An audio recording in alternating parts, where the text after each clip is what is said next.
birçok üzücü olay yaşanıyor. Nedir? Mesela erken doğum yapıldığı zaman hastanenin küvezleri yetersizdi daha önce. Benim bildiğim bundan 6 sene önce sadece 2 tane küvez var. Dolayısıyla başka biri yatıyorsa orada bebek, yeni doğan bebeği alamıyorlardı. Ve özel hastanelerde de olmadığı için ve en azından çoğunda yoktur. Devlet hastanesine mecburdu insanlar. Devlet hastanesinde de dediğim gibi şartlar kısıtlıydı. Şimdi 7 bebek olduğuna göre 7 tane küvez olduğu ortaya çıkıyor. Belki daha fazladır. Bilemem. Ama bilinen bir gerçek var. Burada ciddi bir ihmal var. Ciddi bir ihmal var ve bir tek şey söylenebilir. Yazıklar olsun. Yani alkol dolu bidonun içerisinde alkol, bu çocukların, bebeklerin mamalarına su yerine bu karıştırılıyor. Şimdi tabii sosyal medyada çok yorumlar var, okudum birçoğunu. Yani kokusunu da mı duymadınız diyorlar. Bazıları diyor ki kokusunu nasıl duyacak? Çünkü bir hortumla direkt kabın içerisine veriliyor diyorlar. Tamam, verildiğinde de karıştırılırken de mı duymuyor? Hemşireler ne kadar deneyimliydi bu konuda? Orada görev yapabilecek bir eğitimden mi geçtiler, geçmediler? Bunlar ciddi bir soru işareti olarak duracak. Şimdi biz sizi önce hayatını kaybeden bebeğin annesi ve babasıyla yapılan röportajlara götüreceğiz. Arkadaşımız dün Serdar Şengül annesiyle, bugün Ömer Kadiroğlu babasıyla görüştü. Ondan sonra olayın detaylarını konuşmaya devam edeceğiz. Akşam kaçta rahmetlendi bebek? 5. Akşamüstü. Akşamüstü değil. 6. Hayır aşkım. 1.30'da ölmüş zaten. Ah, size haber Gece. verdiler. Ama haber verildiğinde Bize 6-7 6'da saat. haber verdiler. Niye haber vermemişler? Diğer bebekler de kötüymüş. Onlarla Evet, ilgilenmekten bahsetmiyorum. haber verilmişler. Ama biz- Girdiğimizde bebeğimiz küvezde mosmordu. Mosmor. Evet. Patlıcan gibi mosmordu bebeğimiz. Ağzı açık, mosmor yatıyor. Ben bakamadım zaten. Başın sağ olsun. Bir şey söylemediler. Haklısınız. Haklı olmak bir işe Hemşireler yaramıyor. hepsi tedirgindi yani. Hiçbir işe yaramıyor benim haklı olmam. Benim çocuğum sağlıklıydı. Ne makineye bağlıydı, ne kolunda serum vardı. Hiçbir şey yoktu. Hiçbir şey yoktu. Oksijen sütü şeyini nasıl bir tüpünü verirdiniz? bile çektiler çocuktan. Anne sütü verildi Kendileri hep. veriyordu. Anne sütünü verdin, değil mi? Getirdin mi? Getirdik. Babası dün sabah saat 9'da getirdi. Anne sütünü verdi. Yani gecesi bile fenalaşmış. Cuma gecesi fenalaşmış önce. Kontrol altına almışlar kendisini. Cumartesi de saat 11'de tekrar fenalaşmış. Saat 1.30'da da ölmüş. 11'de fenalaşmış. Hadi önceki gece, cuma günü zaten fenalaşmış. Babası geldi, sütü getirdi sabah 9'da cumartesi günü. Söylesene babasına. Fenalaştı desene bize. Hiçbir bilgi yok. Hiçbir şey söylememişler. Sütü almışlar öyle sadece. Ben içeri girdim ve gördüm. Yani olanlar herkes şok etti. Dün işte Sağlık Bakanlığı'nın açıklamaları falan. Yani olaydan hemen bir saat sonra buradayım dedi. Yani dün akşam için konuşuyorum, cumartesi için. Ve biz buradaydık. Yani geceye kadar buradaydık ve Sağlık Bakanlığı göremedik. Yani hiçbir şey göremedik. Sadece bize doktorlar çıktı, bir açıklama yaptı. Yani başka hiçbir şey yoktu. Biz otopsiyi belki istemeseydik yani bu iş belki kapanır gidecekti böyle. Bana cumartesi saat 17.51'de aradılar. Ben de hepsi kayıtlıdır. Gösterebilirim. Ben aradılar, çocuğunuz fenalaştı dediler. Yani ölümle alakalı hiçbir şey söylemediler. Ben hemen ardından hanımı aradım ve çıktık geldik. Geldiğimizde doktorlar çıktı karşımıza ve sizin çocuğunuz vefat etti dedi. Tamam, biz de hemen polisi aradık. Yani hanım bir şüphelendi. Polisi aradı, polis geldi ve işte konuştuk. Doktor hanıma sorduğumuzda bize dedi ki işte düğünden fenalaşmaya başladı. Yani cuma gününden fenalaşmaya başladı. Biz cuma günü geldik gördük. Mesela videoları var, fotoğrafları var. Gayet sağlıklıydı. Saat 12'deydi. Mesela görebilirsiniz. Yani gayet sağlıklıydı. Gayet çocuğumuz sağlıklıydı. Bu cuma gününün görüntüleri ve cuma günü akşamı kötüleşiyor. Cumartesi sabahtan ben annesinin sütünü getirdim. Gene bir şey söylemediler bize. Çocuğu ama cuma gününe fenalaşmış. Bize bunu doktor işte cumartesi günü açıklıyor bunu. Öğrendik vefat ettiğini ve gördük mosmordu çocuk ve 5 saat, 5,5 saat çocuğu orada tutmuşlar. Yani niye? Yani çok soru var sorulacak ama hiçbirine bir cevap yok. Yani bilmiyorum, ne diyeceğimi de bilmiyorum. Yani böyle. En son bize 5,5 saat sonra haber ettiler çocuğumuz fenalaştı diye. Geldiğimizde çocuğumuzun cansız bedenini bulduk. Yani İlk olarak ölüm nedeni ne açıkladılar? yani çok bir şey açıklamadılar. Doktorlar işte şey dedi, hani erken doğdu, işte siz de biliyordunuz, geldiğinde solunum cihazına falan bağladı. Tamam, bağlıydı, evet, erken doğdu ama solunum cihazından çıktı. Bugün doktorlar bana cuma günü dedi ki pazartesi siz taburcu olabilirsiniz dedi. Ben bugün pusette çıkaracaktım çocuğumu ama tabutta çıkarmak zorundayım ne yazık ki. Yani kimseyi suçlamak değil amacım. Her şey işte hani ilgilenecek polisler. Yani bilmiyorum, sonucu bekleyeceğiz.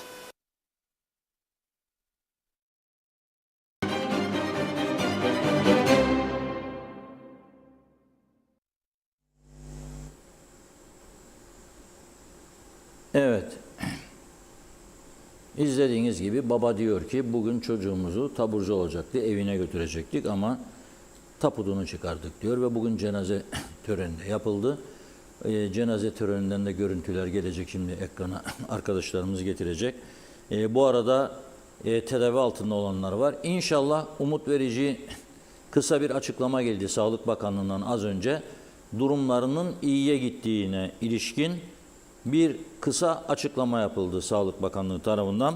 Fakat düşünün siz,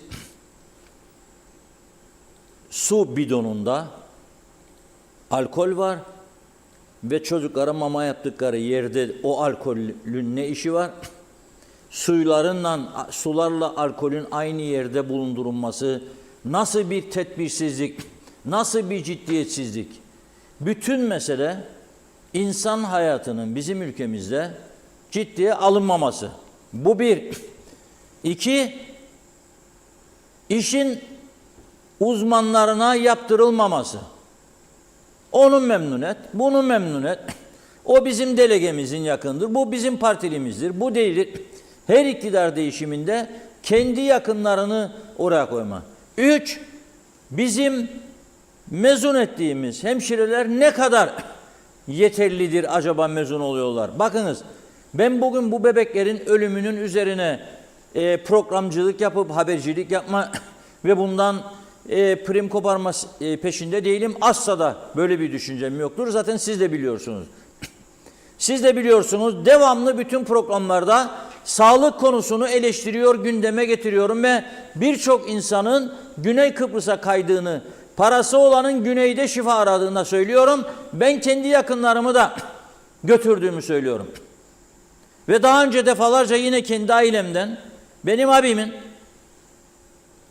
resmen damarları tıkanık olduğu halde yapılan ekosu, elektrosu Girne'de özel hastanede hiçbir şeyin yoktur denip eve gönderildikten 1 saat sonra hayatını kaybettiğini defalarca söyledim burada. Ve dedim ki bilmeden bazı insanlara bazı sorumluluklar veriliyor. Bari bilmediğini, anlamadığını söyle be adam. Demek ki hayatta hiçbir şeyin yoktur. Git otur maç seyretler. 1 saat sonra damar tıkanıklığından ölsün adam. Bu kadar ucuz mu? Yine buradan çağrı yaptım bütün doktor örgütlerine, sağlık örgütlerine. Ama umursamadı arkadaşlar. Bir tanesi bile, en azından bu benim somut olarak ortaya koyduğumu ve adli tıp uzmanının ve Türkiye'ye gidip gelen raporda açık belirtildiği halde ihmalden dolayı öldüğü, bugüne kadar bir soruşturma açtırmadınız hiçbiriniz. Hiçbir sağlık örgütü. Ne devletinki ne özelinki. Ne varsınız o zaman siz? Niye varsınız o zaman? Niye kurdunuz bu örgütleri? Sadece maaşsan mı? Sadece ek mesailer bunun için mi? Yok. Ve yine her zaman söylediğim konuya geliyorum. Siz bu maaşlarla, bu münhal kadrolarla bu ülkeye gerçek anlamda doğru teşhis koyabilecek uzman doktor getiremezsiniz. Çok sayıda Kıbrıslı Türk doktor vardır Türkiye'nin değişik illerinde. Almanya'da bildiğim doktorlar vardır. Acil kazalarda kopan ayakları birleştirebilecek düzeyde başarılarıyla ünlü. Ama gelmezler.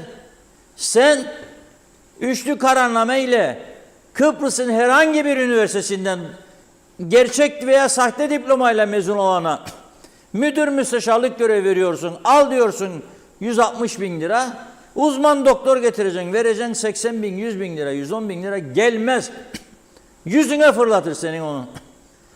Sendika örgütler olur mu diyor doktorlarımız 30 yıldır 20 yıldır burada da alacaklar 120 de buna vereceksiniz 700-800 milyon vereceksin gerekirse.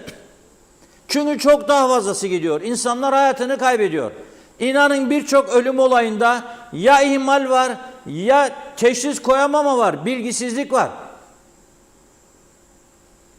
Dün bu konu daha canlıyken dün akşam ben gazetede çalışırken ofiste odamda bir arkadaşım bana bir kafa fotoğrafı gönderdi. Ve ağzı açık ağzının içini çekmiş gönderdi. Bu ne ya dedim. Dedi ki sorma halimi. Bir dişçiye gittim dedi. İmplant yapacak bana dedi. Güvendim dedi. Olmadı dedi yaptı implant. 2000 kusurda euro istedi benden dedi. Ağzımın içi dedi paramparça. 2 haftadır ne yemek yiyebiliyorum ne içebiliyorum. Antibiyotik, ağrı kesici. Başka doktora gittim dedi. Demiş ki bu implant olmadı ki. Yerine oturmadı. Tamam değil. Peki bunları kim denetler?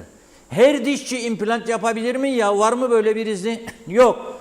Geçen hafta Gazi Mausa'da belediye zabıtası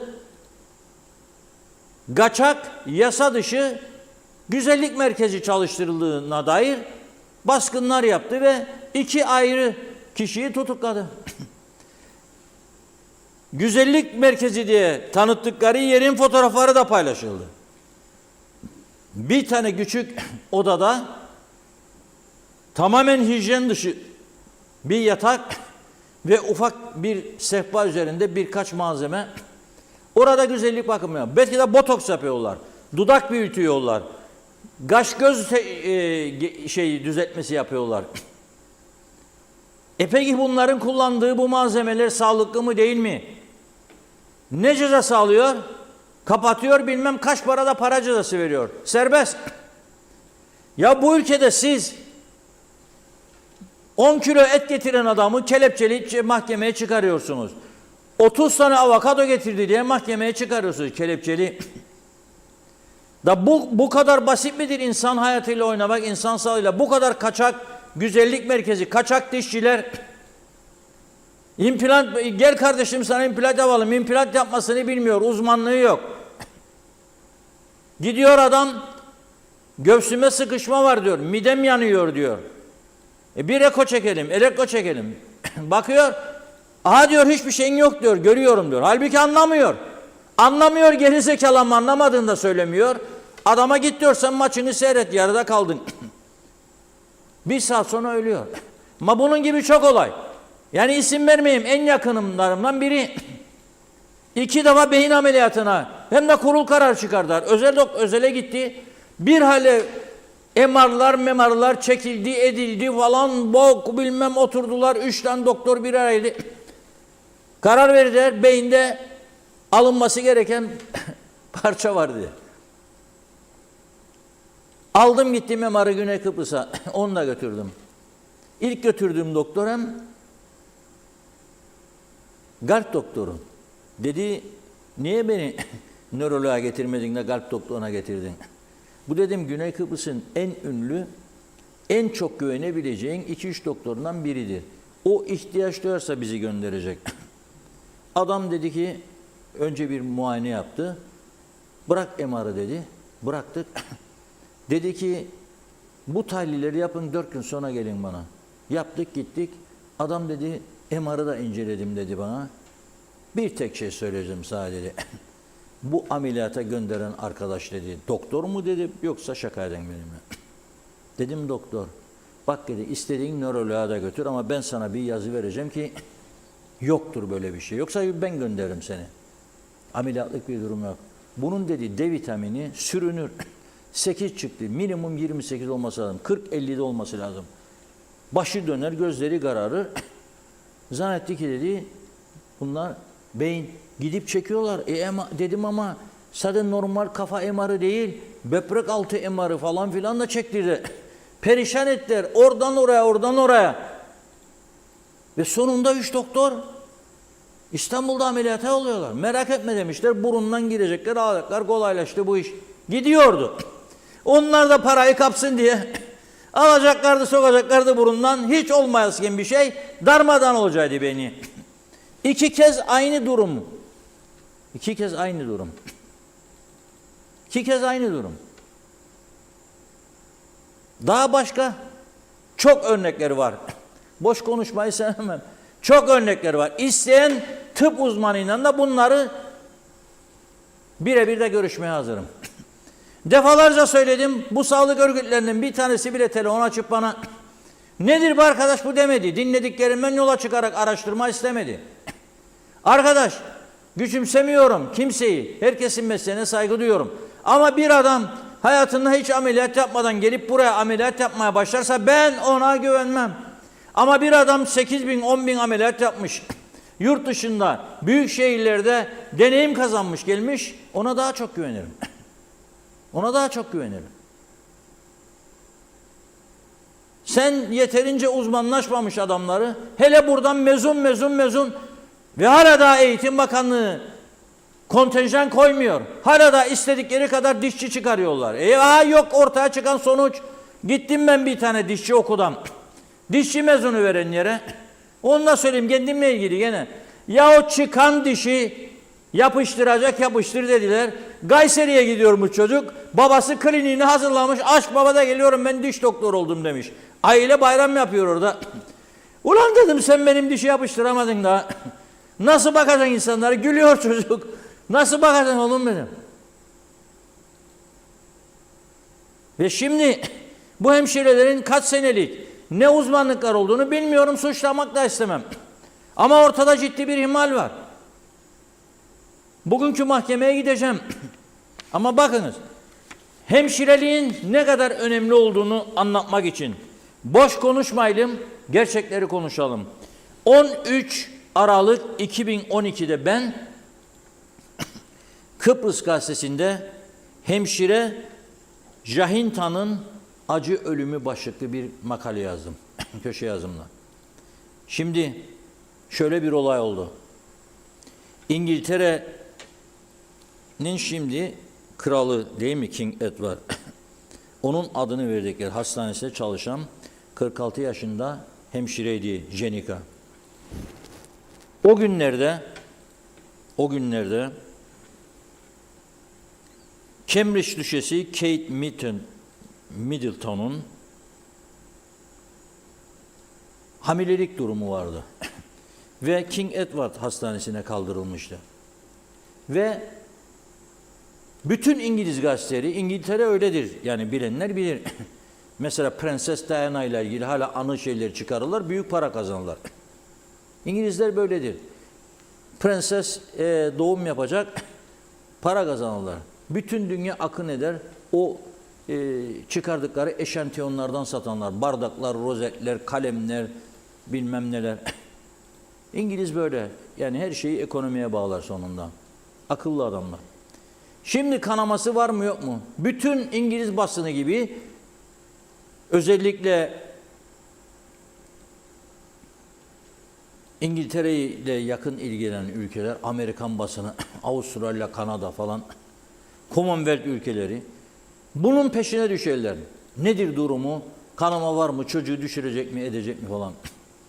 Avustralya'daki bir radyoda bir adam ve bir kadın program yapıyor. Diyor ki adam kadına, gel diyor bugün bir komiklik yapalım diyor. O hastaneye telefon açalım diyor, sen konuş diyor. De ki ben Kraliçe Elizabeth. Bilgi almak istiyorum hastaneden. Açıyor telefonu ve oradaki telefona bakan hemşire kraliçe olduğuna inanıyor ve hemşireye bağlıyor. Esas konuyla ilgilenen başhemşireye bağlıyor. Jessica'ya. O da kalkıyor, bütün bilgileri veriyor. Adam diyor, bak diyor, başardık diyor şakadan. İzlenme, dinlenme reytingleri kıracak şimdi diyor. Ve Avustralya'da herkes dinliyor bunu. Ondan sonra iskandal patlak verince hemşire ne oluyor? Kendini suçlu hissediyor. Ondan sonrasını söylemeyeyim. Bu olay İngiltere sağlık sistemlerine damgasını vuran bir olaydı. 2012, 12 yıl önce meydana gelmiş bir olay. Hemşire bilgi vermemesi gerektiğini, yok ki yanlışlık yaptı, yok ki öldürdü. Herkes kendi vicdanına danışmalı. O gün bu olay olduğunda cumartesi günü saat 1:30 civarı bu bebek hayatını kaybetti. Dün açıklandı. Neden? Neden bir gün bu olay gizlendi? Neydi amaçlanan? Herkesin çocuğu onun için bir servet değerindedir arkadaş. Sizin çocuklarınız nasılsa başkasının çocuğu da öyledir. İster Türk, ister Kürt, ister Filistinli, ister İsrailli, ister Amerikan, ister İngiliz, ister Türkmenistanlı, ister Ermenistanlı. Bir hayattır bu ve çok önemlidir. Çok önemlidir. Ne kadar eğitiyorsunuz? Peki gene söylüyorum. Bu sağlık servislerinde bazı doktorlarımız çok fedakardır. Sabah 8'de gider, 8.30'da işin başına 1'e 2'ye kadar kalır. Bazıları 10'da gider, 11.30'da ayrılır. Bunlarda konuşmadık mı çok bu stüdyolardan ve daha önceleri, ama esas burada ne tedbir alındı? Hiçbir şey. Tam tersi, her yeni gelen Sağlık Bakanı ilgili örgütlerle oturup uzlaşıyı bir başarı olarak gördü ve böyle devam etti. Onlar da bu sisteme ayak uydurdu. Nasıl olsa görmezler. Gene geçmiş yıllarda hatırlayacak bazıları,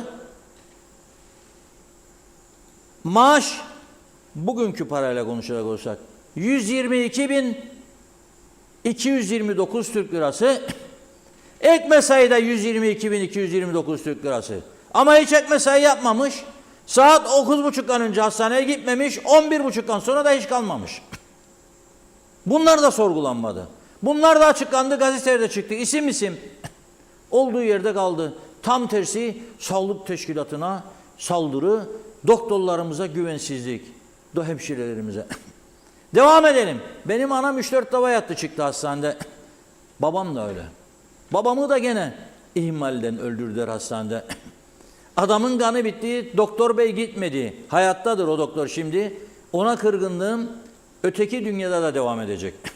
Ben burada olsaydım yaşatacaklardı adamı. Yaşada karın babası torpil. Ben burada yokum. Gitmedi. Cuma gecesi hastaneye mide kanamasından yatan adamı öldürdüler. Kanının bittiğini anlamamış oradaki pratisyen doktor. Pazartesi sabaha kadar hemşireler de anlamamış. Ve bu bütün süreçlerde son annemin ısıklarında da sizin hastalarınızı söyledim. Hastanelerde kim bakar hastanıza? Siz dışarıdan kadın götürür müsünüz, götürmez misiniz? Böyle bir rezil düzen hangi dünyada vardır ya? Siz hastaneye yatırdığınız ananıza, babanıza, kardeşinize, çocuğunuza bakması için dışarıdan götürüyor musunuz, götürmüyor musunuz? Bakıcı. Neden hemşireler bakmıyor? Neden bakmak istemiyorlar? Ben onun kirli donunu mu çıkaracağım diyor. Çıkaracaksın tabii hemşireysen. Çıkaracaksın, evet. Çıkarmak zorundasın. 1997 Barnet bölgesinde kalıyorum, Londra'da. Cumhuriyet Gazetesi'nin temsilcisiyim. Eşim ayağını kırmış, hastaneye kaldırdılar. Gittim hastaneye, ziyarete gidiyorum, geliyorum. Kaldığı koğuşta 5 tane yaşlı bayan, en genci 90 yaşında. Bakıyorum hemşireler geliyor, ellerinde çantalar, cüzdanlar. Hadi Mrs. Bronson başlıyor yüzüne allıkları sürüyor, pudraları, sonra rujunu sürüyor, sonra alıyor ojelerini sürüyor. Ne yapıyorsunuz siz dedim. Moral veriyoruz dedi. Yaşama azmini artırıyoruz. En genci 90 yaşında diyorum. Benim hanım gitti genç, onun içine koydular, dedim. Ne yaptınız ya, bu kadın dedim şey yapacak, psikolojik. Yoktur başka koğuşlar dediler. İyi dinleyin. Biz de burada ne yapıyoruz?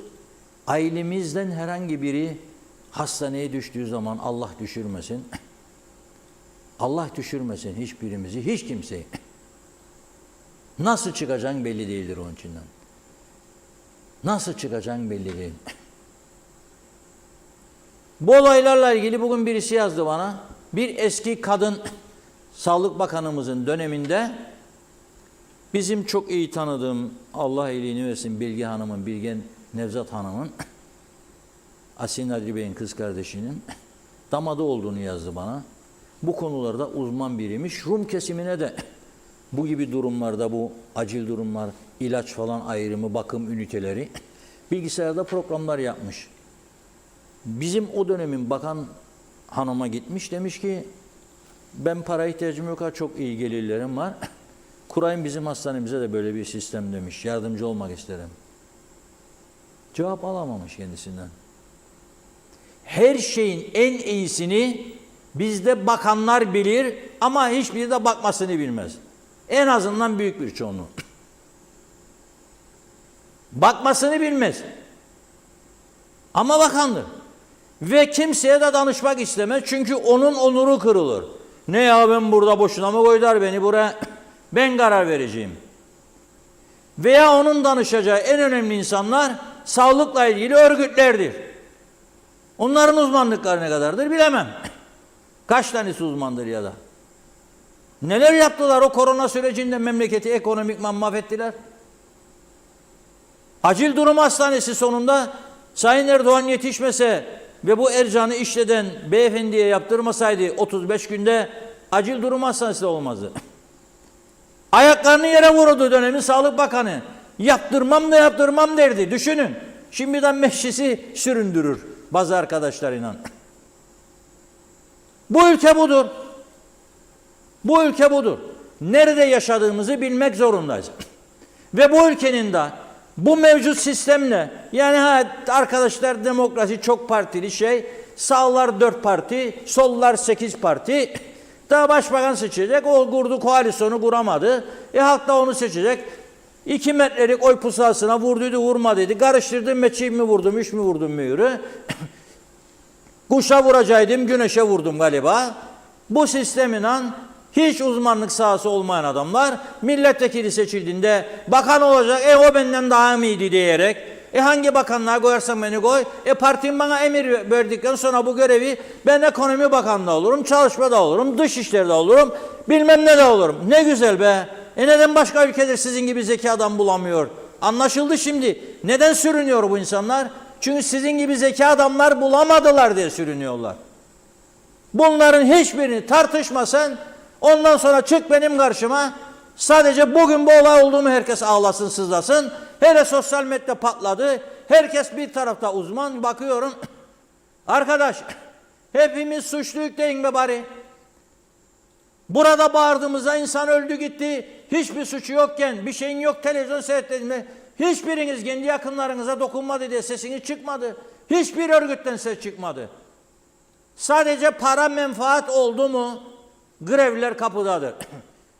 Ve onun için toplantılar olur, onun için kaldırma için çalışmalar, onun için gece meyhaneler, onun için bilmem neler olur. Ama birinin canı yandığında kimse yoktur içinde. Kimse olayla ilgili değildir. Adam nereden bulacak? Para bulacak, buluşturacak, bakıcı götürecek hastaneye. Yaşlı anasına, babasına ya da gaza sonucu yaralanan çocuğuna veya kardeşine baksınmış diye. Hastaneler ne işe durur? Oradaki bakıcılar necidir? Niçin oradadırlar? Bu okulların mezun ettiği hemşirelerin kaç tanesi uzman kontrolünden geçirilerek hastaneye alınıyor? Söyleyin bana. Kaç tanesi? Yoktur. Yoktur. Onkoloji radyasyonu üzerine uzman bir kişi varmış. Şimdi galiba ikincisi gelmiş. Ara ara Türkiye'den getirilirmiş. Kıbrıslı Türk çocuk Türkiye'de okumuş, burada okumuş, Türkiye'de okumuş, uzmanlaşmış, Samsun Hastanesi'nde 5 yıl görev yapmış. Babası burada ihmal yüzünden ölünce annesi yalnız kalmasın diye Kıbrıs'a gelmiş.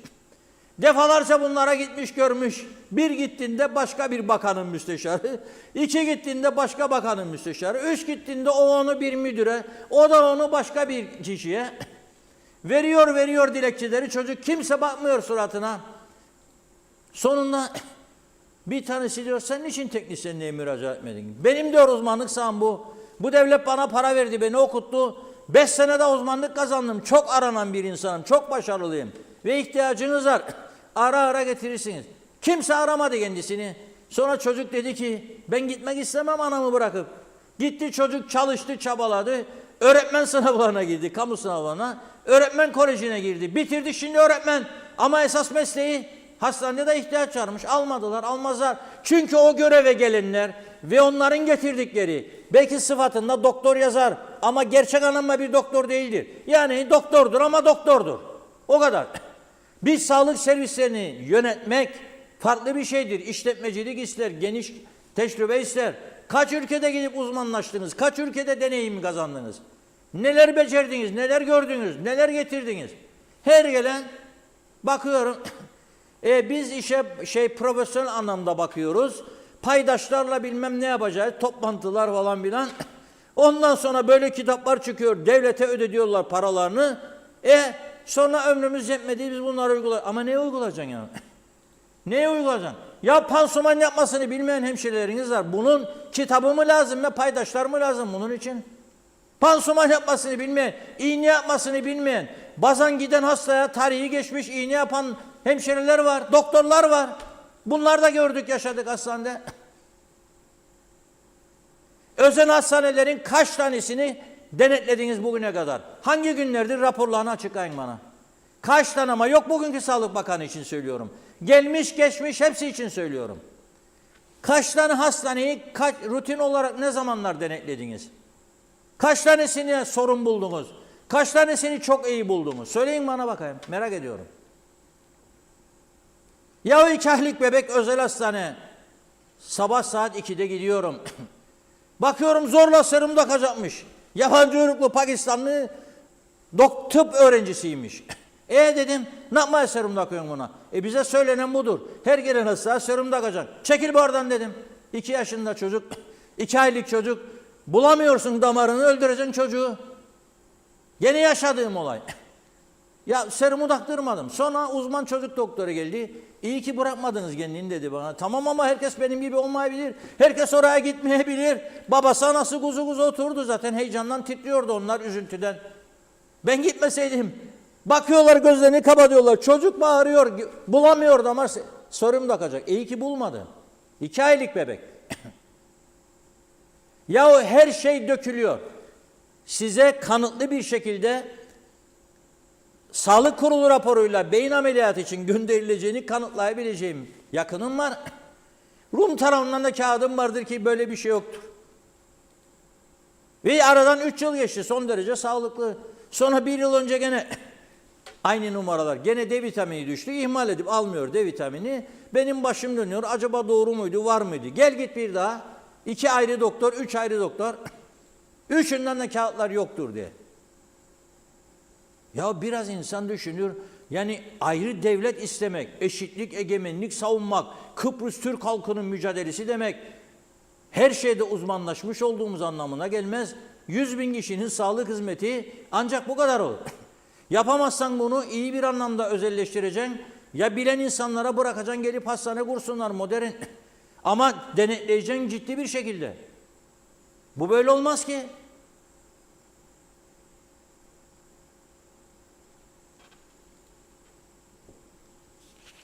Okudum size Jessica hemşirenin durumunu. Şimdi bugün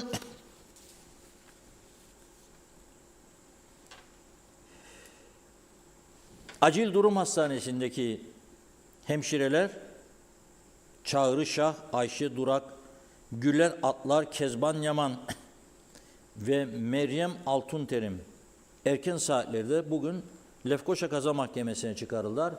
Görüntüleri orada, videoda. Polisin açıklamasını söyleyeceğim. Soruşturmayı yürüten polis müfettiş Hüseyin Zaifer 26 Ekim 2024 tarihinde Lefkoşa Devlet Hastanesi Acil Durum Hastanesi'nde 7 Ekim'den itibaren erken doğum nedeniyle küvezde tutulan 20 günlük bebek Mihrimah Toymuradov'un saat 13.30 sıralarında aynen söylediğimizde ben bunu başka bir kaynaktan almıştım. Vefat ettiğini söyledi. Polis hastanede görevli hemşirelerin tedbirsiz davranarak bebeklerin mamasına etil alkol karıştırdıklarını söylüyor. Etil alkol karıştırıyor mamasına. Mama içerilen 7 bebek mama yedirilen 7 bebekten 6'sı şu anda tedavi altındadır diyor. Zanlılardan 4'ünün olay günü, birinin ise olay gününden bir gün önce yeni doğan servisinde görevli olduğunu söylüyor. Zanlıların tedbirsizlik ve dikkatsizlik sonucu ölüme sebebiyet verme suçundan tutuklanarak soruşturma başladığını belirtiyor. İncelenen kamera görüntülerinde etil alkolün 5 litrelik su şişesinde yeni doğan servisinde olduğunun görüldüğünü, olaydan sonra 5 litrelik su şişesi içerisinde mamaların olduğu odadan çıkarıldığının tespit edildiğini söyledi. Mamaların olduğu odada 5 litrelik etil alkolün ne işi vardır? Ne işi vardır? Söyleyin bana. Ne işi vardır? Kontrolsüzlük, denetimsizlik, plansızlık, programsızlık, insan hayatını önemsememe, boş ver gitsin be, ay gelsin al parayı be, o benim adamım, bu senin adamın be.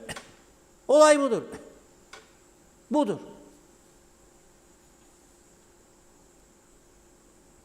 Başka şahıslar da olabilir diyor, soruşturma devam eder diyor. Kamera görüntüleri incelendi ve daha da incelemeye devam edilecek diyor. 3 gün süre talep ediyor tutukluluk. Şimdi zanlıların avukatı polise soru yöneltiyor. Polis ise diyor ki o 5 litrelik su bidonunun üstünde etiket var mıydı yok muydu diyor. Polis de diyor ki etil alkolün üzerinde etiket vardı diyor. Yani yazıyordu üzerinde etil alkol içeriyor diye ya. Polis söylüyor bunu. Gitti aldı oradan inceledi, emare olarak da aldı. Üzerinde etil alkol yazıyordu diyor polis. Ve sen bu kadar sorumsuzsun. Bakalım cep telefonu ellerde kimlerle konuşup mesajlaşıyorlar diyor. Zavallı bebekler orada dünyadan habersiz. Hayata tutunmaya çalışıyor onlar. Aileler sancılı bekleyiş içerisinde. Yazık günah. Yazık günah gerçekten. Gerçekten yazık günah. Bu kabul edilebilecek bir davranış değildir. Kimin ne kadar suçu var yok o benim konum değil. Polis çıkaracaktır elbet. Kamera görüntüleri var. Nöbet saatleri var. O mamalara etil alkolü kimin karıştırdığı görünecek. İfadeleri alınacak. Ben polisimize ve yargımıza güveniyorum. Bu olayda da güvenmek istiyorum. Sözde kalmasın. Sağlık Bakanı da Başbakan da dedi ki kimsenin gözünün yaşına bakılmayacak. Ben bunun ciddi bir duruş olmasını arzuluyorum. Bakılmayacak dediniz. Neyse gerçek o çıksın ortaya. Ve bir ders olsun size. Bu o kadar kritik bir olaydır ki bu sağlık. Bakın yandı devlet laboratuvarı, hala yenisi yapılmadı. Aradan 7-8 yıl geçti. 200 milyonluk ilaç 3 sene öncesine göre, 4 sene öncesine göre bugün 2 milyarlık ilaç çöpe atıldı. 25 milyonla imha parası verildi. Hala aydınlatılmadı. Bu hastanede şüpheli bir şekilde ölümler yaşandı. Hiçbiri araştırılmadı. Hiçbirinin üzerine gidilmedi. Özel hastaneler yeterince denetlenmedi, denetlenmiyor. Denetlenmedi, denetlenmiyor. Yatağından hemşiresine kullanılan ilaçlardan sorumluluk alan doktora kadar her şeyin incelenmesi lazım. Her şeyin. Öyle can kaybı olduktan sonra demeçleri patlatmak, gereği yapılacak demek çözüm değildir. Çözüm değil. Bazı doktorlarımız bunun üzerine konuşmak istemiyorlar şimdi. Ben bunun üstünde konuşmanızı istemiyorum. Bu sistemin ne kadar çürük olduğunu artık bu saatten sonra olsun. Oturun konuşun. Birbirinize aman doktorum, aman hocam, aman profesörüm, aman doçentim demeyin. Çünkü çoğu gerçek değildir. Çoğu gerçek değildir. Demeyin bunu. Profesör doktor görmedim Rum tarafında. Vallahi görmedim. Avrupa'nın en iyi doktorlarından adamlar gördüm ama hiçbiri profesör değil, hiçbiri doçent değil. Doktordur sadece. Ama mesleğinin uzmanıdır. Birbirimize sıfat vererek, birbirimizi yükselterek, birbirimizin sırtını ovarak sahte bir düzen yarattık burada. Bu düzen sahte düzendir. Altını çizerek söylüyorum. Bu düzen gerçek bir düzen değildir. Bir avuç insan bunun içerisinde, hiç kimse teknisyen olmak istemez, hiç kimse çiftçi olmak istemez, hiç kimse hayvan üreticisi olmak istemez, hiç kimse turizmci olmak istemez, bulaşıkçı olmak istemez, temizlikçi olmak istemez. Sonra da gelir bana der, bilin kaç para aldı benden bir ev temizliği için, kaç para? 3.000 lira diyor. Gözün kör olmasın dedim. Siz de temizlemezsiniz ve evinizi karı koca. Hanım da işler, ben de işlerim. Hadi be işinize. Hadi işinize. Bizim anamız, babamız işlemez miydi be? Biz işlemez miydik? 3 ayda bir, 5 ayda bir anladım da. Nedir bu? Bu hastalık ne? Hiç kimse serbest meslek istemez artık. Kaynakçı hayır. Tornocu hayır. Tuğlacı hayır. Betoncu hayır. Ne olacaksın oğlum? En kötü ihtimal beden hocası olurum. En kötü ihtimal iletişimci olurum ama iki kelimeyi bir araya getiremem. Bir şey değil. Babamın arkadaşıdır falan bakan. Sözleri de alacak beni bir yere. Buyur alsın. Bitir hemşirelik okulunu, gel alayım seni. Buyur gel. Ne kadar tecrübesi var? Kaç yerden geçti? Kaç ay geri hizmetlerde çalıştırıldı, sonra öne çıkarıldı? Bu çocukların mamasını yapmakla görevliler kaç sene deneyim kazandı da öne çıkarıldı, bıraktınız onların kontrolüne bu işi? Var mı bir denetim raporunuz bu konuda? Var mı söyleyin bana? Yoktur. Sağlık örgütleri, sizler de suçlusunuz. Bir şey oldu mu Kıbrıs meselesinde bile görüyorum. Hele devlette örgütlü olanlar başrolde. O senin ne ilgin vardır sağlık örgütü Kıbrıs sorunuyla amcam? Ne ilgin vardır senin? Mesleğin ne, söyle bana, ilgili söyle. Onkolojiye girip de sağ çıkan kaç kişi gördünüz ya siz? Sorarım size. Kaç kişi? Oraya gidip bir o acıları gören oldu mu? Allah düşürmesin. Bu kadar basit mi ya insan hayatı? Bu kadar zamandır bu mesleği yapıyorum. Sigaranın zararlarıyla ilgili. Hele şimdi bir de nargile modası var gençlerde. Ağalık sattığını zanneder kadını, erkeği çeker nargileyi, ne kadar ciğerlere, ne kadar kansere ulaştığını anlatan kaç tane tanıtım, reklam filmi gönderdiniz televizyonlara? Kaç tane? Ben şimdi Google'dan tarama yapıyorum devamlı. Türkiye'den uzman doktorlar bu konuda ne söylerler de burada yayınlayayım diye. Bedava yani. Bedava yayınlama hazır. Kamu spotu diye yollasalar yayınlanacak zaten. Arada bir tane bir şey gelir. Son bizde dönem bir tane var. 5 sene 6 senedir aynısını döndürüyoruz. 5 sene 6 sene bize verdiklerini yenilemediler bile. Hiç önemsenmiyor çünkü. Önemsenmiyor. Bakın bugün Rumlar'da bir kamuoyu araştırması yayınlandı. 11 yaşında çocuklar varmış alkol denediğini söyleyen, 15 yaşında sarhoşluk yaşayanlar varmış. Sayı ürkütücü diyor. Avrupa'ya rağmen güneydeki sayı ürkütücü. Bizdeki durum daha da vahimdir. Ama var mı böyle bir araştırmanız? Kim yapıyor bunu? Peki bunlara karşı uyarı nedir? Sen sabah saat 8'de okula gönderdiğin, çoğu zaman 8.30-9'da hadi heşa grev vardır gidin evinize dediğin çocuklara hangi öğretmenden öğreneceksin bunları? Hangi çocuk bunu nasıl öğrenecek?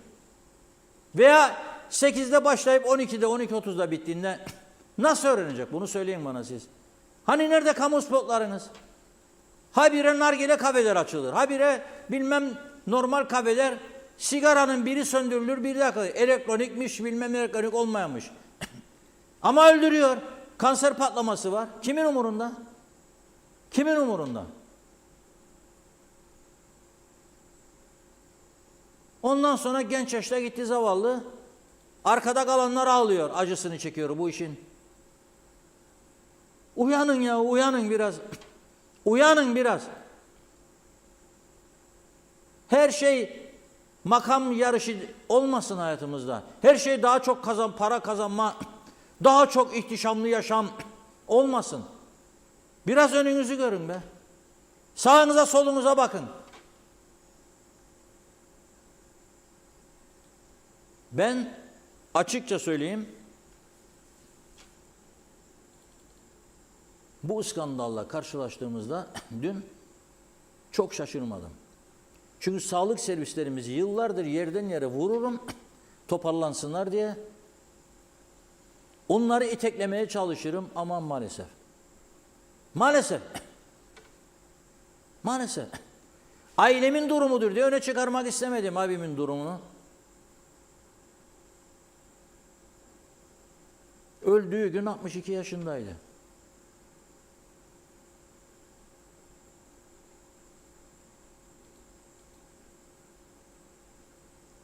Ve otopsi raporlarını gördüm. Türkiye'ye gönderildi, oradan geleni de gördüm. Polise de verildi. O zaman konuşmaya başladım bu konuyu. Yoksa kendi ailemdir diye hiç girmem bu konulara. Öne çıkarmak istemem. Ama ya insan ve biraz vicdanı olan sağlıkçı doktorlar vardır meclisin içinde. Bir merak eder be. Nedir bu durum der. Ne yapabiliriz der. Bu kadar vicdansız oldu bu ülke. Bu kadar. Cuma günü söyledim buradan. Diyabet hastası 3 ay sonrasına randevu vermiyorlar. Sabah 8'den önce uyanacakmış. Hatta numara alabilirseymiş tarih. Ama Kasım'ın bilmem kaçına kadar doluymuş. Belki Aralık, Ocak. Ne netice var? Ne netice var? Hiçbir şey.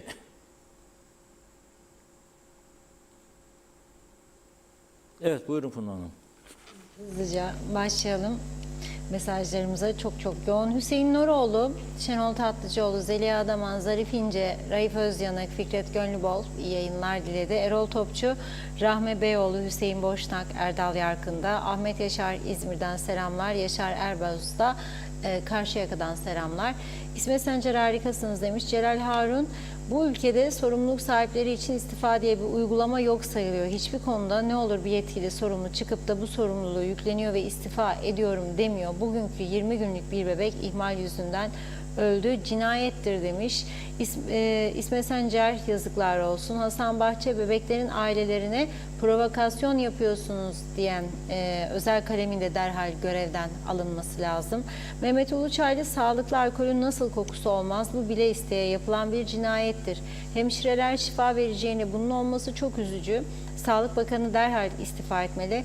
Allah aileye sabır versin. İzzet Ahmet, süte su karıştı, sonra söze yalan, mideye haram. İşte orada bozuldu insan. Seher Eker, selamsız olsun bugün demiş. Adamızda hiç gözyaşları dinmek bilmiyor. Ne siyasetinde hayır kaldı ne sağlıkta. Hükümet istifa etmeli hemen. Mustafa Kombo, yazıklar olsun demiş. Olan aileye oldu. Kim teselli edebilir diyor. Kimsenin güveni kalmadı. Fikret İpekçioğlu, sonunda bir bu eksikti. Çocuk mamasına alkol nasıl karıştırılır, nasıl vicdan, yazıklar olsun demiş. Arif Mustafa Cüce, bu olay çok önemli, çok acı. Türkiye'de ne varsa burada olacak dediler, yaptılar. Üzücü bir olay. İzzet Ahmet, özel kalem müdürü hangi hakla ailelere provokasyon yapıyorsun diye konuştu. Nerede izliyor? Mafya mı? Hangi zaman hemen istifa etmeli. Aslı Niyazi resmen yalan söylemişler, insanlara yazıklar olsun. Necdet Mavigözlü, evet onkoloji bölümüne çok gittik. Allah kimseyi oralara düşürmesin, dönüşü olmayan bir yol oraya girene. Ancak cenazesi çıkar, yaşadık ve biliriz. Nazime Nalbant, inanamıyorum, bunların vicdanları yok mu, ne istediler bebeklerden? Allah rahmet eylesin, sabır diledi. Yapanlar cezalarını çeksin, bu kadarı da olmaz demiş. İnanın çok üzüldüm. Asım Çiftçioğlu, bu cinayettir diyor. Hepsi istifa etsinler. Mehmet Uluçaylı, böyle bir durumda bile koltuklara yapışan bakan ve yetkililer niye istifa etmiyorlar? Ulus Barani, köpek köpeği ısırır mı? Beklenen soruşturma açılsın. Sağlık Bakanı sorumlu tüm müdür, müsteşar, hastane müdürü istifa etsinler. Çağrı yapın demiş. Ömer Bozkara, vezirler, örgütler yalakalık olsun diye açıldı. Makama oy için alındı. Altan Cumhur, bu konuda Sağlık Bakanı sorumlu. Hastanede hiçbir denetim yok. Özellikle acil servislerde sağlık sınıfta kaldı. Ali Dereseven, sahte diplomadan sonra bu olay ikinci büyük darbe ülkemize. Dünyanın en geri ülkesinde olan olaylar burada olmaya başladı. Bu ülkede yaşadığım için kendimi çok şanslı sayardım. Şimdi gelinen noktada utanç duymaya başladım. Ülkeyi Singapur yapacağız diye uyuttular diyor. Sonra Somali'deki hayatı arar hale getirdiler demiş. Bu durumda tek bir kişinin dahi istifa etmemesi gelecek günlerdeki yeni olayların habercisidir.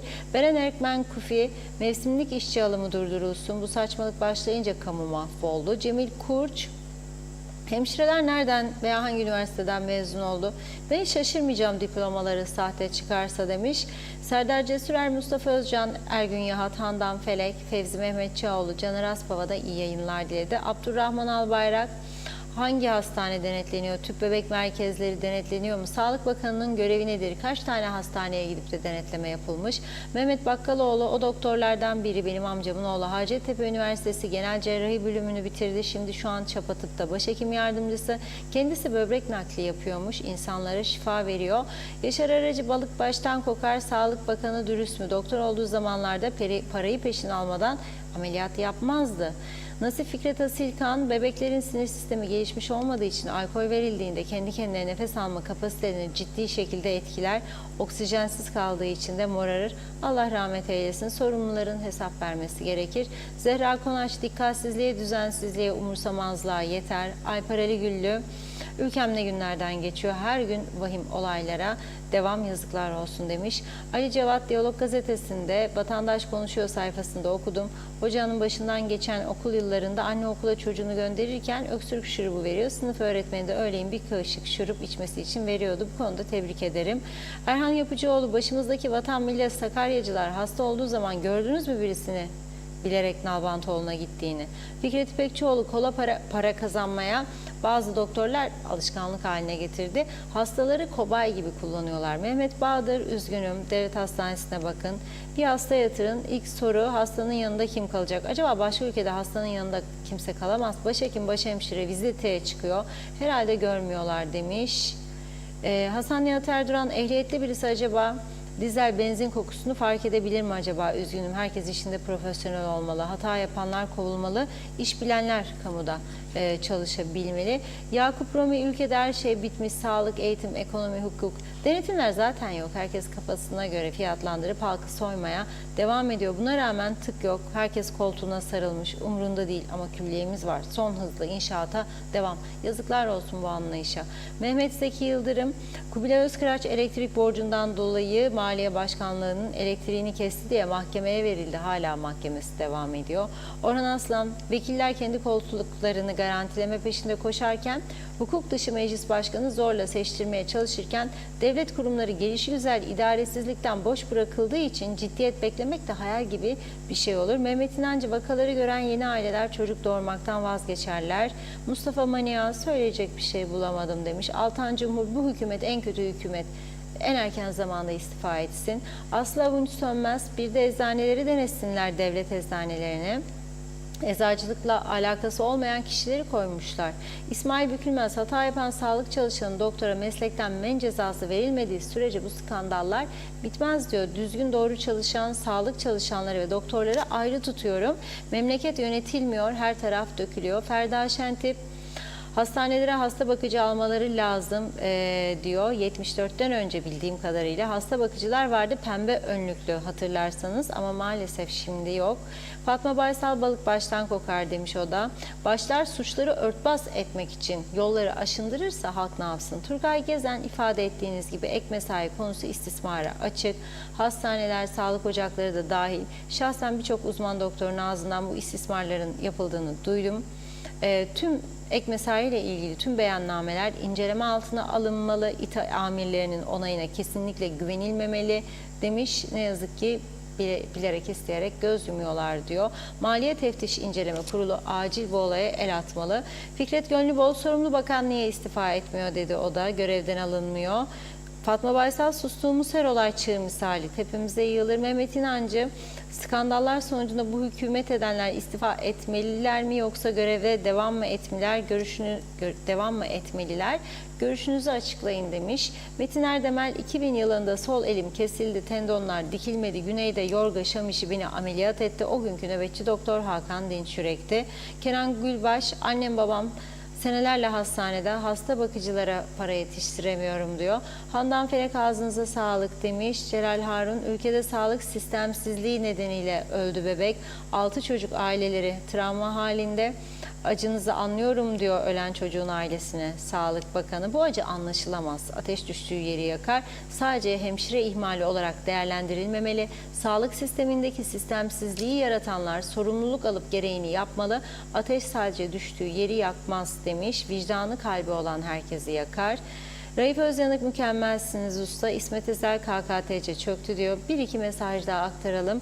Yaşar Aracı, bundan 2 sene önce adamın biri sırtına kene yapıştı diye hastaneye gitti, çıkarsınlar diye alkol döktü hemşire, ondan sonra çakmakla yaktı. Adama 300 bin lira tazminat ödediler.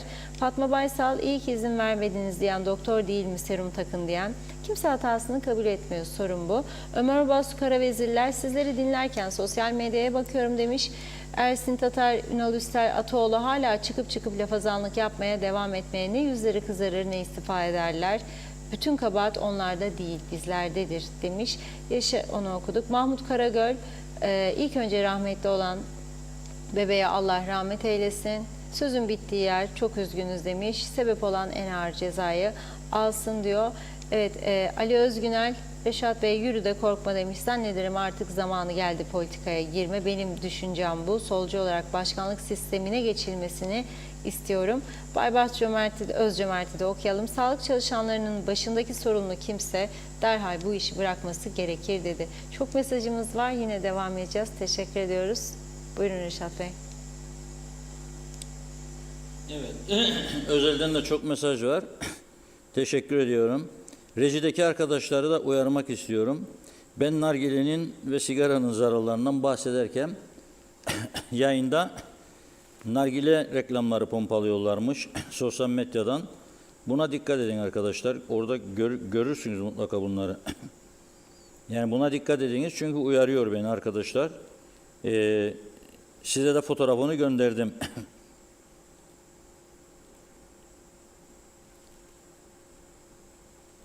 İlginç bir durum. Ben zararlarından bahsederken onlar nargile reklamı pompalıyorlar orada. Buyurun pompalayın, bir şey değil. Ben söylüyorum, söylemeye de devam edeceğim. Çok güvendiğim bir doktorun bana söylediği, aman dedi, aman. Aman dedi, yakınların varsa engel ol. Engel ol. Bundan daha büyük bir öldürücü yoktur. Resmen zehiri çekiyor, kömürü çekiyor ciğerlerine. Ha senede bir defa adam hiç ölmez ya. Ama bunu günlük hale getirirseniz evet sonu çok kötüdür. Sigara da öyle. Bana bir şey olmaz. Benim dedem 90 yaşında öldü, her gün 2 paket sigara içerdi. Öyle de değildir bu iş. Öyle değil. Senin deden belki 10 binde bir, 20 binde bir, 100 binde bir çıkabilir. Ayrıca o zaman insan sağlığına zararlı fazla bir şey yoktu. Kimyasal yok yediğimiz yiyeceklerde. Domatesler, biberler, patlıcanlar sadece yazda çıkardı. Salatalık. Kışta var mıydı? Yoktu. Şimdi verirler ilacı, büyüdürler. 3 tanesi 1 kilo salatalık alıyorsun kışta. Neyle büyüyor? Onun için hiç bu örnekleri kimse kimseye vermesin. Sigara öldürücüdür. Sigara öldürücüdür. Sigara içmek ölümle dans etmek demektir. Ölümle dans etmek demektir. Nargile daha da beter. Adam Fas'a gitmiş, denedim diyor Fas'ta diyor. Nargile modası var. Ve bir tane denedim, bir şey demem. Kimse demez. Hiçbir şey de olmam. Ama her gün adet haline getirirsen bunu, geleceği düşün. Ha düşünen adam zaten içmez de düşünmeyenler içer. Uyarıldıkları zaman da karşısındakini müdahaleci addederler. Yapacak bir şey yok o zaman. O halen bakım altında tutulan bebeklerin yakınları da bugün Ömer Kadiroğlu'na konuştu. Onların mesajlarını da alalım. Sonra devam edelim. Demir Özdemir'in halasıyım. Neler söyleyeceksiniz burada yaşananlarla ilgili? Çok üzgünük şu anda. Çocukların böyle olması bizi çok üzdü. Sonucu güzel olsun. Şu anda iyiye gidiyor. Gereken her şey yapılıyor. Yani aileler çok üzgündür şu anda. Bizi tek sevindiren şu anda, yani doktordur, hemşiredir, bu konularla ilgilenmiyoruz. Şu anda düşüncemiz sadece çocuklarımızı kucağımıza almamızdır. Memleketimiz, bu konu çok ağırdır bizim ülkemiz için. Gereken her şey yapılacak. Bizim tek dileğimiz şu anda, kimseyi suçlamıyoruz biz. Suçlular zaten bütün cezalarını çekecek. Biz çocuklarımızı kucağımıza alalım. Ölen aileye çok üzgünüm. Allah rahmet eylesin. Rabbim kimseye böyle bir şey yaşatmasın. Bizim şu anda tek düşüneceğimiz şey, çocuklarımızı alalım, buradan gidelim. Bizim ikizli çocuklarımız. Birini zaten bir hafta önce çıkartmıştık, kızımızı. Oğlumuzdur şu anda içeride olan. Şu anda Sağlık Bakanımız da sabah açıklama yaptı. Daha iyiye gidiyor çocuklarımız. Bekleyeceğiz, göreceğiz. Burada bekliyoruz. Dünden bu tarafa bekliyoruz burada. Çocuklarımızı kucağımıza alalım. O çocuklar iyileşsin, başka bir şey istemiyoruz biz. Gelinmesi gerek, durum budur dediler bize. Aile olarak bütün aile Magosa'dan çıkıp buraya geldik. Yoğun bakımda böyle bir olayın olduğunu söylediler. Bütün doktorlar içeride olduğunu söylediler. O esnada zaten biz geldiğimizde çocuklarımızı bize gösterdiler. Biz gördük yani çocuklarımızı. Çocuğumuzu görünce nefes alıp verdiğini gördük, rahatladık yani. Bunlar, bu şeyler de böyle kalmayacak yani. Bu şekilde kalmayacak. Çünkü bizim memleketimize bu çok ağır bir şeydir. Biz 3-4 gün önce Türkiye'de yaşanan olaya üzülüyorduk biz ya. Yani bizim memleketimiz çok küçük bir memleket, yani biz böyle şeyleri kaldıramayız. Skandal, ne söyleyebilirim? Yani şu an çok tabii ki derin bir acımız var. Bebeğimiz içeride. Gidişatına bakıyoruz. Bebeğimiz iyileşsin. Sağ salim buradan çıksın. Sonrasında yargıda. Tabii ki görüşeceğiz bunlarla. Zaten en başta ailelere hiçbir haber verilmedi. Bu olay cumartesi sabah öğrendiğini söyledi Bakan Bey, ama eks olan bebek cuma gece yarısı, ölen çocuğun annesi söyledi. Gece yarısı ölmüş bebek. Cuma gece yarısından pazar günü akşamüstü saat 3'e kadar hiç kimse, hiçbir merci bize haber vermedi. Biz Instagram'da orada burada gezerken eşimiz, dostumuz bu haberleri görüyor. Bizim de prematüre bebeğimiz olduğunu biliyor. Bunları arayıp bize söylüyorlar ve biz oradan öğrenip Mausa'dan çıkıp arabalara vura vura geliyoruz. Böyle. Evet. Böyle geldik. İşte Bakan Bey açıklama yapacağını söyledi. Çıktı, hiçbir açıklama, tabii ki yani çok yüzeysel bir açıklama. Hiç kimseyi tatmin edecek bir açıklama değil bu. Yargıda olduğunu, bu işin işte gizlilik ilkesi olduğunu söyledi. Bilmiyorum bu da ne kadar yani geçerlidir söylediği, bilmiyorum. Yani çocuklarımıza, bu bebeklere kaç doz verildi? Kaç oz verildi bu çocuklara? Miktarı neydi? Kaç defa verildi? Neden soğuk suyla verildi? Ve neden her bebeğin kendi pet şişesi varken bir pet şişeden alkolü alıp 7 tane bebeğe birden dağıtıldı? Bunların cevabını bekliyoruz biz. İstifa etmeyi düşünüyor musunuz dedim. Özel kalem müdürü vardı orada. Genç bir beyefendi. bana olayı provoke ettiğimi söyledi. Yani onunla da yani tabii ki karşı karşıya geleceğiz. O zannediyor ki herhalde elini kolunu sallayarak gezecek. Şu acımızı bir atlatalım, bebeğimiz bir sağ salim çıksın, onunla da görüşeceğim. Evet. Acılı bir aileye nasıl böyle bir cümle kurabildiğini, hangi hadle kurabildiğini ona soracağım. Başhekim sabah yanına çağırdı bizi. O daha ayrıntılı bilgi verdi bize. En azından bebeğin gidişatıyla ilgili daha net cümleler kurdu. Kız kardeşim daha bir rahatladı gibi. Ama tabii yine aklımızdaki bu sorular. Kaç doz verildi, ne kadar verildi, kaç defa kan verildi, serum nasıl verildi, hangi ilaçlar kullanılıyor şu anda. Bununla ilgili hiçbir şey bilmiyoruz. Yani bu çocukların organlarına bir de zarar verdi mi? Saf ispirtodan yani bahsediyoruz çünkü ve 1,5 kilo, 2 kilo çocuklardan bahsediyoruz. Yani bu kadar bebeklerden bahsediyoruz. Ne kadar zarar verdi organlarına onları bilmiyoruz yani.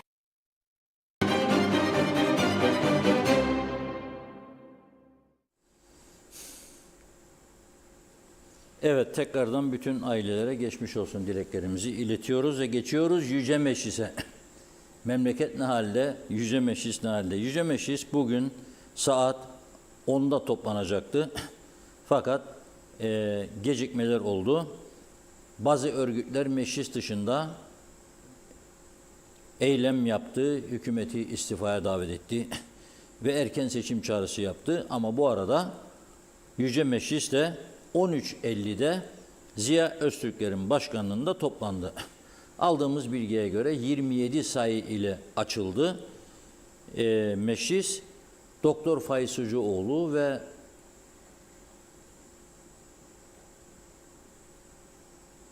bir bayan milletvekili katılmadı diye bilgi geldi. UPP'den 27 sayıyla açıldı ama CTP milletvekilleri meclis salonuna girmedi. Neden girmediler? Çünkü Ziya Bey'in meclis başkanlığını hukuki bulmuyorlar, kabul etmiyorlar. 3 tane oy pusulasının geçersiz olduğunu iddia ediyorlar. Tabii bugünkü gündemde meclis başkan yardımcısı ve meclis başkanlık divanı seçimi de vardı ama onlar yapılmadı. Dolayısıyla meclis toplantısı 4 Kasım'a ertelendi. Bakın ama siz 99 gün yaz tatili. 2 hafta meclis başkanlığı seçimi için oylamalar. Ondan sonra bir hafta ara. Bir hafta aradan sonra bugün 10 dakikalık toplantı, bir hafta daha ara. Ve biz buradan memleketin en hayati, en önemli konularını konuşuyoruz. Bir ülkenin sağlığı sağlıksız olursa sen istediğin kadar çırpın. Bakın bugün aslında en çok konuşulması gereken konulardan biri de ekonomik örgütlerin gümrükten mal çekmeme eylemiydi. Kaç zamandır buradan onlara çağrı yapıyoruz? Esas ne zamandı bu çağrı biliyor musunuz? Hatırlayın bakalım. Ben buradan onlara çağrı yapmıştım. Bir hafta çekmeyin bakalım dedim gümrükten mal. Ne olur burası dedim. Neden söyledik biz bunları? Çünkü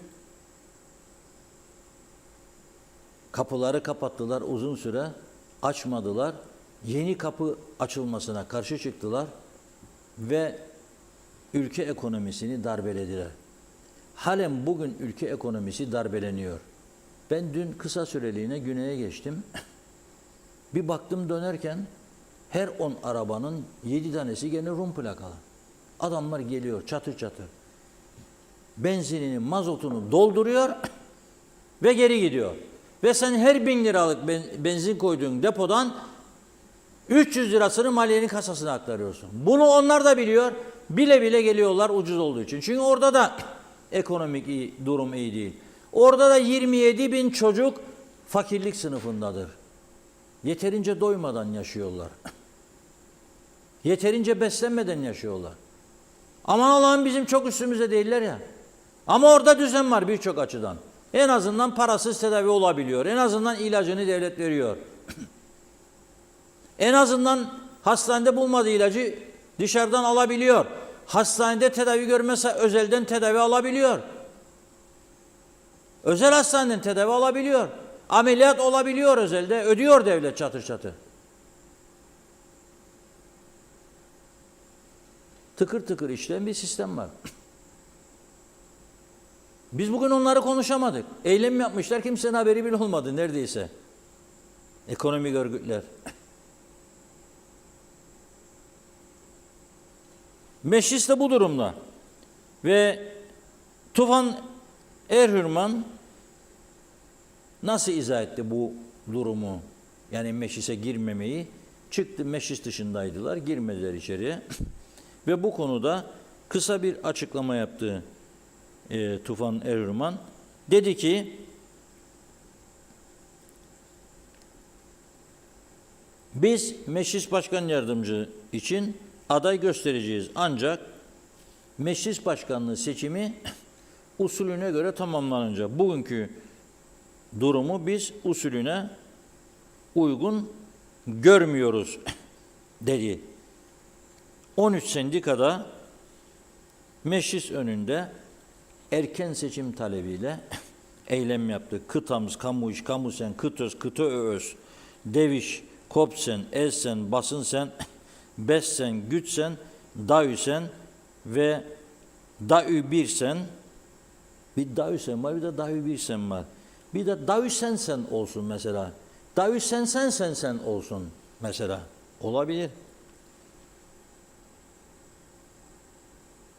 İstiva çağrısında bulunmuşlar meclise ve hükümete. Bebek ölümü ve bir de çocuk 12 yaşındaki bir kız çocuğunun uğradığı iğrenç saldırı. Ben bunu da aktarıp sizlere bugünü tamamlamak istiyorum. Daha gündemimizde çok konu vardı. Ama bugün bu konuyla noktalamak istiyorum. Yarın inşallah devam edeceğiz inşallah. 12 yaşındaki kız çocuğu Girne'de. Bunun yeğeni olan bir pislik herif diyeyim artık. Engin Baran adı da.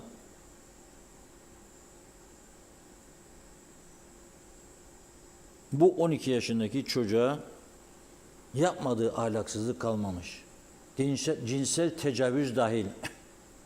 Cinsel tecavüz dahil. Polisin aktardığı bilgiyi okuyorum. 18 Ekim 2012 doğumluymuş bu kız çocuğu. 18 Ekim 2012. İşte tam 12 yaşında. Şimdi Ekim ayının 28'i. 12 yaşında. Birlikte yaşadığı amcası düşünün siz, amcası bunun ahlaksız.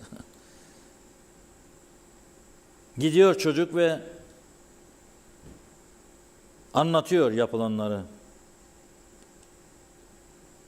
Demişler kendisine resim çizerek anlat çocuğa. O da resim çizerek kendisine yapılanları anlatıyor. Sosyal hizmetler görevlilerinin huzurunda ifadesi alındıktan sonra durum polise aktarılıyor. Girne'de ikametgah içerisinde birçok kez çocuğun birçok yerlerine dokunup öpmek ve bunun dışında ahlaksız tecavüzlere girişmek. Çok ahlaksızca. Ve çocuk bunu resim yaparak, çizerek anlatıyor polise ve tutuklanıyor. Şimdi tabii bizim ülkede birçok konuda eksik olduğu gibi bizim meslekte de var. Mesela bu bilgi mahkemeye yansıtılıyor değil mi? Polisin bu bilgisi eksiktir. Ben bizim mahkeme muhabirine soruyorum. Bu adam, bu Engin Baran denen adam nereli arkadaş? Limasollu mu, Baflı mı, Girneli mi, Lefkeli mi, Mersinli mi, Hataylı mı, Afyonlu mu? Öğrenebildiği sonradan sadece bu ülkede vatandaş olmadığı şeklindedir. Şimdi tabii ne olacak? Bu mahkeme aylarca sürecek. Cezaevine gönderilecek. 8 gün tutulduktan sonra eminim vatandaş olmadığı için 2 ay veya 3 ay geçmemek şartıyla cezaevinde bekleyecek. Onu besleyecek burası. Sonra ağır bir hapislik cezası alacak. Sonra kaç yıl ceza alırsa o kadar yıl daha besleyecek kendisini. Evet, onun için giriş kapılarına dikkat diyorum. Giriş kapılarına dikkat. Tamamlayalım bunları. Son mesajı. Tamamlayalım. İsterseniz ben Farklı gideyim. isimlerinkini aldım. Siz devam Evet. edin. Tam 12'ye kadar tamamlasak- ancak bitirirsiniz mesajları evet. zaten. O yüzden farklı isimlerin mesajlarını aldım. Sürmeli Yeltekin, Mehmet Şenler, Osman Men'e iyi yayınlar diliyor. Cemal Karaduman, gerçekten sizi tebrik ediyorum. Önemli konuları irdelediniz ki bu açıklamalara kim müdahale olup hatalarını, kimler kabullenecek çok üzülüyorum. Vurdum duymazlık, denetimsizlik almış başına gidiyor. Ertan Kayalı, Fors'la hemşire alırsanız olacağı budur. Mehmet İnancı, her kurum pul pul dökülmekte. Daha bakalım ne kadar kaos yaşanacak orasını Allah bilir. Ali Dayı, hastanelerin özel hasta bakıcılara, Türkmenistanlılara günlük 2500 liraya bakıyorlar. Şerife Kaya Uğraşoğlu, 90 küsur yaşındaki kayınvalidem fenalaştı diye ambulans çağırdık. Acildekiler hiçbir şeyi yok, bu yaşta ne bekliyorsunuz, bizim gibi mi olsun diyerek dalga geçtiler. Ve tüm ısrarlarımıza rağmen bizi hastaneden tekrar eve gönderdiler. Kayınvalidem 12 saat sonra vefat etti. Başınız sağ olsun. Mehmet Ali Özdemir Tatlısu'dan selamlar demiş. Tema Yavaş, Hatice Mamin iyi yayınlar diyor. Ahmet Özer, bugün çocuk hastanesinde yaşanan olay benim aklımdaki şu, araştırılsın. Acaba çocuklar ağlıyor diye görevliler rahatsızlık duyup mu bu yöntemi kullanıp mamalarına alkol koydular demiş.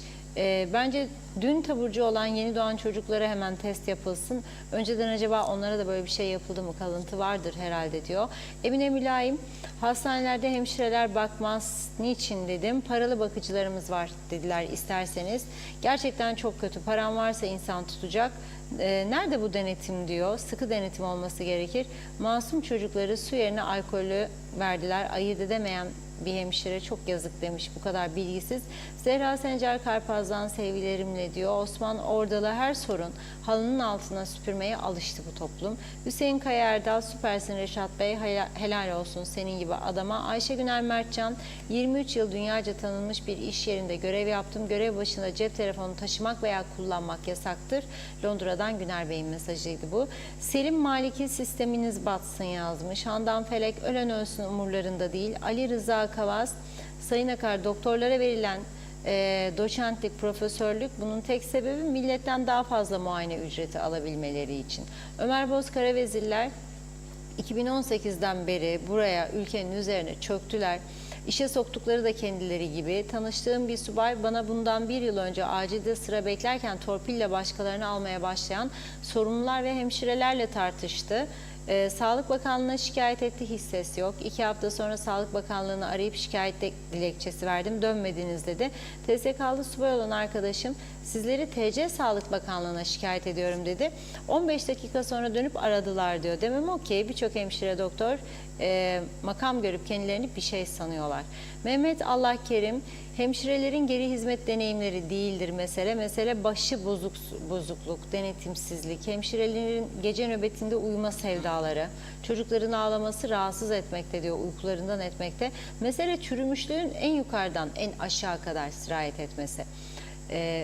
Fatma Öztabay, hepimiz gerek devlet hastanesi gerekse özel hastanelerden nasibimizi aldık. Rum tarafında hastalarımıza verilen değeri de birebir yaşadık demiş. Mehmet Ali Özdemir, asırlar öncesinde bugünün anlamına tam da uyan bir sözdür. Şeyh Edebali'nin sözü, kulakları küpe olmalı, insanı yaşat ki devlet yaşasın demişti. Öztürk Sözcü, lütfen Göçmenköydeki trafik ışıklarını sorgulayın, trafik darmadağın oldu. Soydan Burakan, çocuklarımıza geçmiş olsun dileklerimi iletirken vücutlarında alkol nedeniyle kalıcı hasar olmayacağının garantisini kim verecek diyor. Ali Çiftlikli, meclisin yarısı doktor. Bunlar yaşanmamalıydı. Derviş kahraman yolsuzluk anlamı çok büyük sistemle bu iş artık yürümez. Ülkenin sırtında 50 yıllık bir ur var, kanser var. Kesip atmanın vakti geldi. Mustafa Tek, madem cevap alamıyorsunuz davet edin TC elçisini, silkelensin ortalık demiş. Nurcan Şahin Sönmez, sözün bittiği yerdeyiz. Hasan Yalınca, neden diyor alkolü neden su şişesinde veya neden benzeyen bir şişede, bunun sorulması gerekir demiş. Ayırt edilebilir ve tüm çevresi uyarıcı etiketlerle olması gerekmez miydi diyor. Sinem Tonyalı, İngiltere'de doğdum büyüdüm, Türkçeyi yanlış yazabilirim demiş. İngiltere'de işe başlayacak olursam bütün özgeçmişini inceliyorlar, ona göre hastaneye alıyorlar. Kimsin kim değilsin ona göre. Evet, Ftos Norton, öncelikle çok doğru bir program yapıyorsunuz, yüreğinize sağlık. Hani nerede baştakiler, nerede devlet, ben böyle söyleyeyim size, herkes deliklerine girdi diyor. Başımızda hükümet de yok, devlet de yok. Keşke sağlam baba yiğit biri olsaydı, bu hale gelmeseydik. Herkes gitsin demiş, yeni birileri gelsin. Kimseden korkmayan, kimseden emir almayan biri yönetsin. Mahvettiler memleketi diyor. Çocuklara başsağlığı diledi. Mustafa Aşık Kofalı, hemşirelerin beceriksizliğinin tüm hemşireleri aynı sınıfta koymayalım demiş. Bu hemşireler görevden alınmalı, mesleğini yapamaz. Bakan, müdür diyor. Bunları koruyanlar da görevden alınmalı. Cinayet ve yoğun bakımda dengelenmeli. Bebeklerin ailesine başsağlığı diledi. Çok okuyamadım mesajınızı. Ulus Barani, Başbakan Üstel, adam gibi adam olaydı diyor. Vakit geçirmeden Sağlık Bakanlığı müsteşarı, müdürü, özel kalem müdürünü görevden alırdı. Ama o yürek ne arar? Metin Anibal, çocuklar düzeliyor diyorlar. Peki bu iki posta alkollü mama verilen bu sahibicikler alkolün bırakacağı hasardan haberleri var mı? Ali Cevat, hastaneye Türkmen uyruklu vatandaşlar teslim aldı, kim dur diyecek demiş. Bayram Toprak, sağlık konusu çökmüş durumda. Tip 2 şeker hastası olarak ilaçlarıma ulaşım bayağı süreç istediğinden dolayı inanın tedaviyi bıraktım diyor. Ve son olarak Ramazan Rıfat'ta süpersiniz demiş. Erken seçim doğru mu diye sordu. Evet, çok teşekkür ediyoruz. Dediğim gibi bugün biraz mesajları tam olarak okuyamadık yoğunluktan dolayı. Çok mersi, buyurun. Evet, teşekkür ediyoruz. O hassasiyetimizi belirttim zaten. Yani tüm hemşirelerimiz kötüdür, tüm doktorlarımız kötüdür demedik, demiyoruz da. Ama uzman eksiklerimiz vardır, eğitim yetersizliklerimiz vardır. Yeterince eğitilmeden kritik yerlere getirdiklerimiz vardır. Bunlar yanlıştır ve yıllardır bu yanlışlar bilindiği halde önlem alınmadığını söylüyoruz burada. Önlem alınmamasının sebebi birçok insanın haksız bir şekilde ya sakat kalması ya ölmesi. Bu böyledir. Emboli hattı öldü derler. Hadi nereden bulacağım? Emboli hattı öldü. Nereden bulacaksın? Mümkün değil yani. Bu arada tabii bu olay oldu diye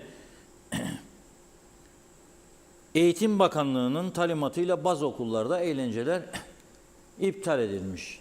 Tamam da büyük eğlencelerde hiçbir iptal olmadı. Okullarda çocuklar hazırlanmış, kıyafetlerini almış. Yani